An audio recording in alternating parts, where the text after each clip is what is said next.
Welcome back to the channel, where we explore the darkest corners of true crime. Today, we have 3 disturbing stories that will keep you up at night. These cases are as haunting as they are mysterious. Let's dive into our first story. These were 3 of the most disturbing true crime stories we've uncovered. If these tales gave you chills, be sure to like, subscribe, and hit that notification bell for more unsettling stories every week. Remember, sometimes the truth is scarier than any fiction. Our first story takes us to the infamous Cecil Hotel in Los Angeles, a place with a dark history of death and tragedy. But perhaps the most well-known mystery tied to this hotel is the baffling case of Elisa Lam. In January 2013, Elisa, a 21-year-old student from Canada, embarked on a solo trip through California. She was excited to explore new places, and she regularly posted updates on social media. However, things took a dark turn when she checked into the Cecil Hotel, located in downtown Los Angeles, a hotel notorious for its connection to numerous deaths, including suicides and murders. Elisa was last seen alive on January 31, 2013. When her family stopped hearing from her, they became worried and contacted the LAPD. Flyers were posted, and search efforts began, but no one knew where Elisa had gone. Then, in early February, a disturbing piece of footage surfaced. CCTV footage from the hotel elevator showed Elisa behaving strangely. She pressed multiple buttons, stepped in and out of the elevator, peeked around the corner, and made erratic hand gestures as if she were talking to someone who wasn't there. The footage was unsettling, to say the least. Was Elisa suffering from a mental health episode, or was she being pursued by someone we couldn't see? As days passed, hotel guests began complaining about the water. It had a strange taste and pressure. That's when maintenance workers went to inspect the rooftop water tanks, and there, inside one of the tanks, they found Elisa Lam's body. Her death was ruled an accidental drowning. According to reports, Elisa had a history of bipolar disorder and depression, and the theory was that she experienced a psychotic episode that led to her tragic end. But the questions that remain unanswered are haunting.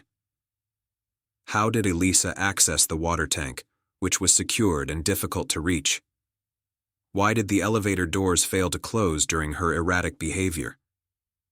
Was there someone else involved, or was it a tragic accident fueled by mental illness?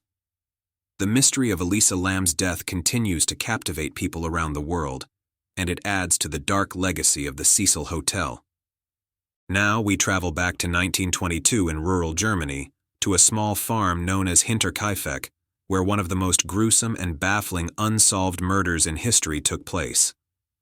The Gruber family, consisting of Andreas, his wife Cecilia, their daughter Victoria, and Victoria's 2 children, lived on the remote farm. They were hard-working and kept to themselves, but in the days leading up to the murders, strange things began happening. Andreas reported seeing footprints in the snow that led to the house but never away from it. The family heard eerie footsteps in the attic, and one of their keys mysteriously disappeared. Their maid had quit just months earlier, claiming the house was haunted. Despite these ominous signs, the Grubers stayed on the farm, trying to go about their lives.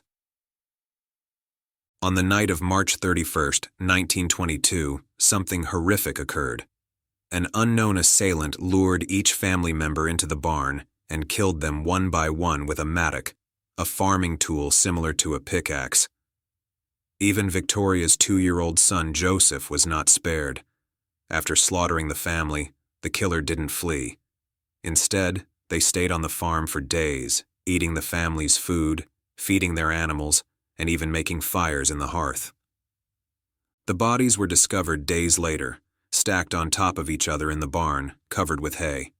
Shockingly, when investigators arrived, they found that the farm had been maintained as if nothing had happened. The animals were well fed, and the house showed signs that someone had been living there after the murders. Despite an extensive investigation, the killer was never found. Many suspects were questioned, including neighbors and even Victoria's lover, but no one was ever charged. Theories have swirled for decades, ranging from a vengeful neighbor to a wandering drifter, or even a family member with a dark motive. The Hinterkaifeck murders remain one of the oldest and most perplexing unsolved mysteries in Europe, with many questions still unanswered. Who killed the Gruber family, and why did the killer remain at the scene, tending to the farm as if it were their own? Our final story takes us to California in the 1970s, where one of the most disturbing serial killers in American history was on the loose. Edmund Kemper, a man with an imposing 6'9" frame and a chilling intellect, would later be known as the Co-Ed Killer. His crimes were as brutal as they were methodical, and his calm, calculating nature made him all the more terrifying. Kemper's story begins with a troubled childhood. Born in 1948, he was subjected to constant abuse by his alcoholic mother, who locked him in the basement because she feared he would harm his sisters. As a child, he developed a fascination with death, often killing small animals, which is a known red flag in criminal psychology. His anger and hatred toward women, especially his mother, grew over the years, laying the foundation for his horrific acts to come. At the age of 15, Kemper committed his first murders, his grandparents. After killing them, he calmly called his mother and the police, saying he just wanted to see what it felt like.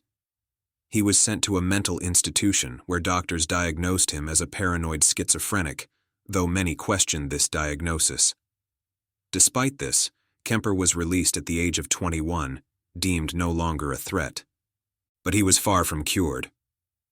In the early 1970s, Kemper began his killing spree, picking up young female hitchhikers, all of whom were students from nearby universities.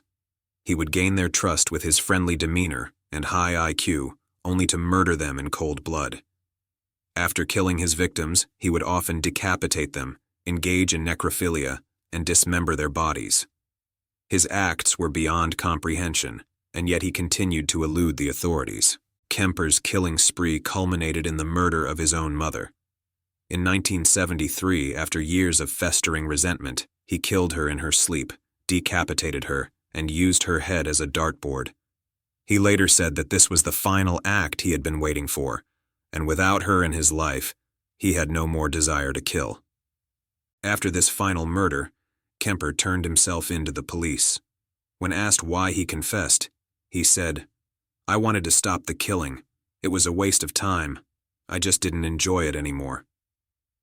He is currently serving multiple life sentences in a California prison, where he has shown no remorse for his actions. Kemper remains a chilling figure in the world of true crime, his intelligence and calm demeanor making his horrific acts all the more terrifying. These were 3 of the most disturbing true crime stories we've uncovered.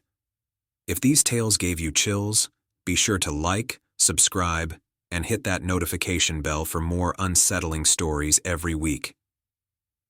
Remember, sometimes the truth is scarier than any fiction.